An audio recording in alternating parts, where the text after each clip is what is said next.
ଅସାଇଁ କଳାରେ ଭ୍ରାମ୍ୟମାଣ ପ୍ରାଣୀ ଚିକିତ୍ସା ସେବା।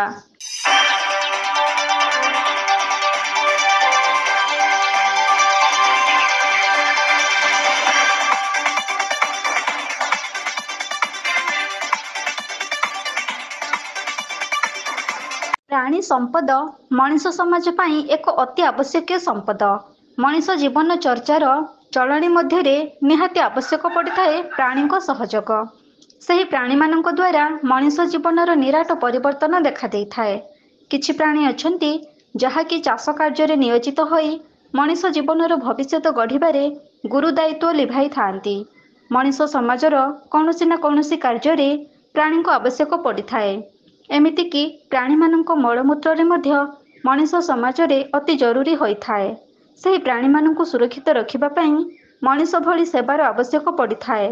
ମଣିଷ ଜୀବନ ଭଳି ପ୍ରାଣୀମାନଙ୍କୁ ଚିକିତ୍ସାର ସାହାଯ୍ୟ ନ ନେଲେ ଅନେକ ଅସୁବିଧାରେ ପଡ଼ିଥାନ୍ତି। ତେଣୁ ମଣିଷ ପରି ପ୍ରାଣୀମାନଙ୍କ ଚିକିତ୍ସାରେ ଗୁରୁତ୍ୱ ଦେବା ନିହାତି ଆବଶ୍ୟକ। ସେହି ପ୍ରାଣୀମାନଙ୍କ ଚିକିତ୍ସା ପାଇଁ କେନ୍ଦୁଝର ଜିଲ୍ଲା ଯୋଡ଼ା ବ୍ଲକ ଅନ୍ତର୍ଗତ ଅସାଇଁକଳା ଗ୍ରାମ ପଞ୍ଚାୟତରେ ସରକାରଙ୍କ ଯୋଜନା ମୁତାବକ କରାଯାଇଛି ଭ୍ରାମ୍ୟମାଣ ପ୍ରାଣୀ ଚିକିତ୍ସା ସେବା।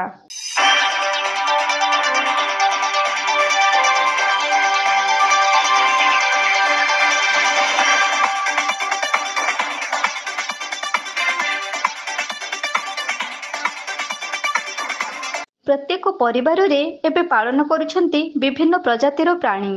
କିଏ ଚାଷ କାର୍ଯ୍ୟ କରିବା ପାଇଁ ବଳଦ ରଖୁଛନ୍ତି ତ କିଏ କ୍ଷୀର ଦହି ଘିଅ ପାଇଁ ଦୁହାଣିଆ ଗାଈ ପାଳନ କରିଛନ୍ତି।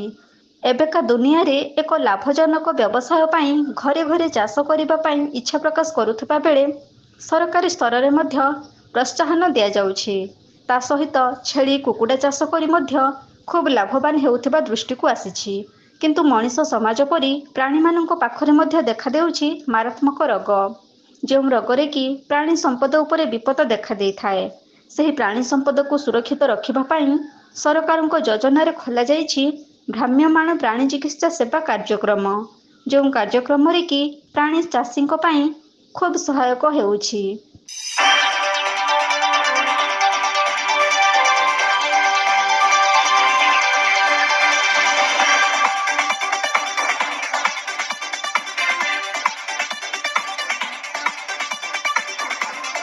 ବିଶେଷ କରି ପ୍ରାଣୀ ମଧ୍ୟରେ ଗୁରୁତ୍ୱ ଦେଇ ପାଳିତ ଗାଈ ବଳଦଙ୍କୁ ସୁରକ୍ଷିତ ରଖିବା ପାଇଁ ଭ୍ରାମ୍ୟମାଣ ପ୍ରାଣୀ ଚିକିତ୍ସା ସେବାରେ ଅସାଇଁକଳାରେ ଗାଈ ବଳଦଙ୍କୁ ପରୀକ୍ଷା କରି ଔଷଧ ପ୍ରଦାନ କରାଯାଇଛି।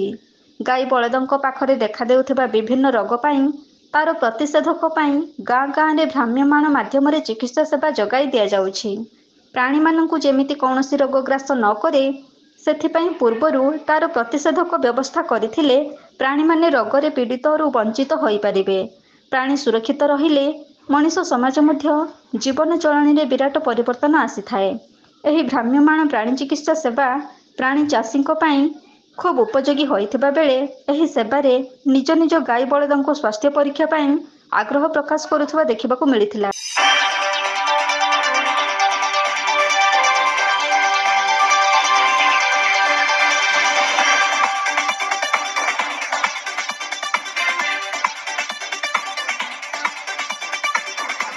କେନ୍ଦୁଝର ଯୋଡ଼ାରୁ ହରେକୃଷ୍ଣ ବେହେରାଙ୍କ ରିପୋର୍ଟ, ଏବି ନ୍ୟୁଜ୍।